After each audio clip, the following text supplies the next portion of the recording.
વંદે માતરમ ગીતના 150 વર્ષ પૂર્ણ થવા બદલ આજે વડોદરા મહાનગરપાલિકા વીએમસી ખાતે ભવ્ય ઉજવણી કરવામાં આવી।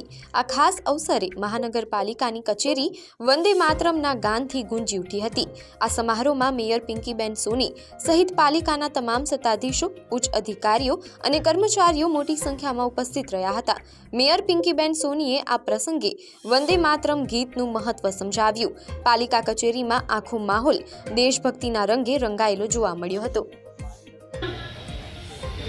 આ સમૂહ ગાનનો કાર્યક્રમ સમગ્ર દેશમાં વિવિધ સંસ્થાઓમાં, વિવિધ ઓફિસોમાં, કચેરીઓમાં, શાળાઓમાં, કોલેજોમાં, ટૂંકમાં કહું તો દરેક જ્યાં સૌ સાથે મળી અને ખરા અર્થમાં દેશભક્તિના આ સ્મરણ પર્વને પોતે પોતાના સ્વમુખેથી ગાઈ અને ગૌરવને અનુભવ કરી શકે તે માટેનો આ વંદે માતરમના સમૂહ ગાનનો આ અનુભવ ખરેખર અભિવ્યક્તિની ક્ષમતાથી ઘણો ઉપર છે। એક સાથે અનેક લોકો જ્યારે એક લય, એક સ્વર, એક ભાવ, એક જેવો જ રોમાંચ, એક જેવો જ પ્રવાહ